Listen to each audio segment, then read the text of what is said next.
Sarah always asks what it is we're theme-wise so she can hook these things up. And I gave her the title of the sermon that I was going to use, and she diligently found something appropriate, and then last night I changed my mind.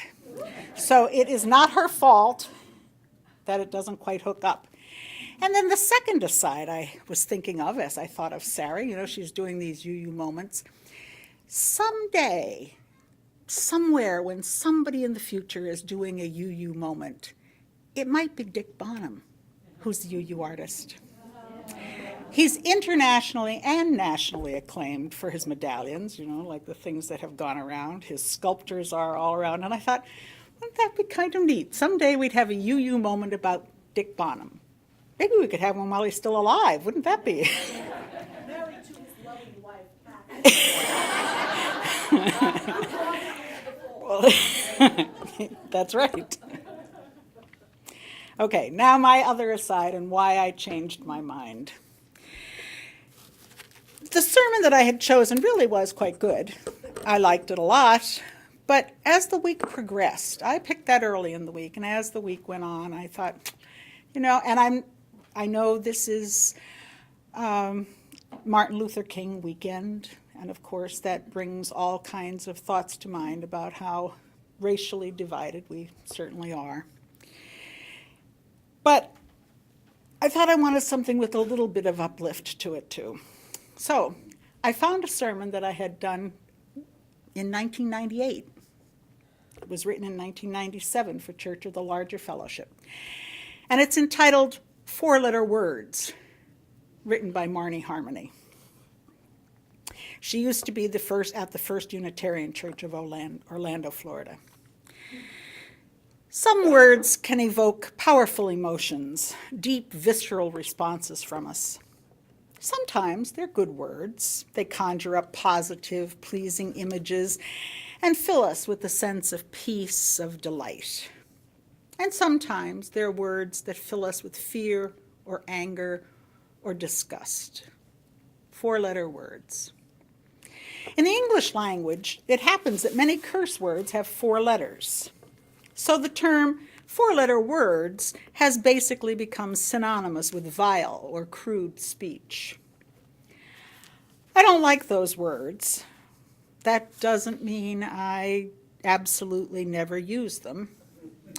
And I seem to use age as an excuse to use them more as I grow older. But I don't like them.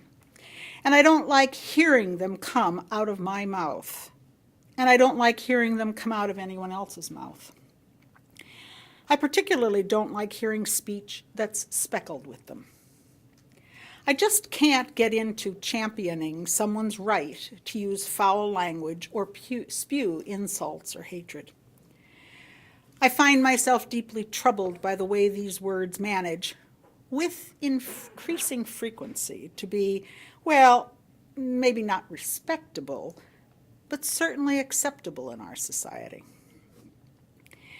It troubles me because I watch the way these words insinuate themselves into our lives, our consciousness, and eventually we're so used to them that one day they pop out of our own mouths. They degrade conversation.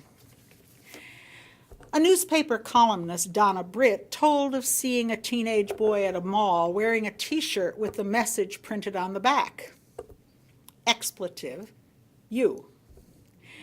When she asked why he wanted to wear a shirt that gave that kind of message to every man, woman, and child who read it, he just shrugged and he said he liked the band portrayed on the front of the shirt. No big deal, I guess. She also told of being in the lobby of her son's suburban elementary school and hearing a girl sound off using the same language as was on the boy's T-shirt. Perhaps we all need reminding, she writes, of what the boy at the mall proved. Intimidating, bullying language is now an indelible part of the public discourse between neighbors, spouses, and even the smallest children. Today, any trip outside the home may be a foray into verbal guerrilla combat zones. You never know where the hateful language will slap you. And that's where it's at. And I fear that when language deteriorates, so does thinking. How can the two not be interrelated? In his recent book, which now is about 20 years old, The Inarticulate Society, writer Tom Schachtman argues that many in American society have lost the ability to express themselves in language, and that out of frustration, we resort to incivilities. Schachtman suggests that this adversely affects our ability to engage in analysis and intelligent debate. Well, And I've been thinking about all this, particularly in relation to religion and our religious values as Unitarian Universalists. There are words commonly used among us that have a particularly intense charge, sometimes negative, sometimes positive. There are four-letter words that creep into our conversations without a flinch. But some other four-letter words that you use get real excited about. And the distinction may have nothing to do with foulness. I've been thinking about some of the four-letter words that I most like to hear around here. Words that have within them the possibility of deepening our religious life and understanding. So, I've been working on my own alphabet of the most religious four-letter words I know. Now, there are other mighty and worthy words that have religious import. But right now I wonder if we can't find a way to redeem the concept of four-letter words, and more importantly, our language. So here's my alphabet. This is one way of presenting our gospel. I hope it will trigger your own. A is for ache and amen. Ache because I think it's most often a kind of ache in the soul that pushes us along in our spiritual journeys. We can ache with sadness when we hear of an abused child. Or we can ache over beauty, as when looking at all the shades of green shimmering after a misty rain, or hearing a holy moment from the world's sacred music. Either way, something is stirred within us that leads us to ask larger questions. How did we get here, and what did we do to deserve so much beauty? And amen, because it's the most powerful response to the beauty of life. So be it. It is so. It is true. Amen. As for B, I'm going to say body. To say that body is a religious word is to say that the fleshly and earthbound, physical and visceral, that this part of life is holy. Historically, Western theology has pitted the material over and against the spiritual, reducing the material to a lower status. But I want to say that we are here, living in a body, and that the holiest thing we can do is not to bewail and berate the body, but rather invite our body to teach us what it means to be fully human. C is for care. We need to recognize our interdependence, and we also must recognize our need to find ways to care for one another. D is for dare. Our faith is not a featherbed for tired Christians. Sometimes I think it's more like a parachute for skydivers. Something to hang on to when we take a leap into the void, something that offers the strings of possibility that we will not crash land. I don't really mean dare as in being reckless. I mean dare as in taking a chance on growth, as in being willing to venture into unknown territory, as in having the courage it sometimes takes to do what is right. E, I've got to hand it to evil. Whether or not we think evil exists, we've all got to figure out how we're going to respond to things that are wrong, immoral, harmful. When terrorists rape, maim, and kill innocents, are they evil? And depending on how we answer, what does it mean for what we believe about human nature or God? It's difficult to find a more profoundly religious question. F is for flux. Everything is in constant state of change. I can't stop aging for even a minute. When I get this, really, really get this in my bones and in my mind, then I have to loosen the reins on all I would like to control in my life. And believe me, I try to control a lot in my life. It makes for a wholly different way of being in the world. G is for give. It is in giving that we receive, said Francis of Assisi. From you I receive, to you I give. Together we share. From this we live. H is for hope. One of the first things I learned as a hospital chaplain is that being realistic does not mean you strip someone of hope. There's always cause for hope, and hope ranks right up there with oxygen in terms of what we need to survive. I is for icon, perhaps an unusual choice in our liberal faith, but an icon is simply a picture, an image of something that is venerated, often an image of someone or something considered sacred. Icons are a powerful way to remind ourselves of how we want to be. J is for just.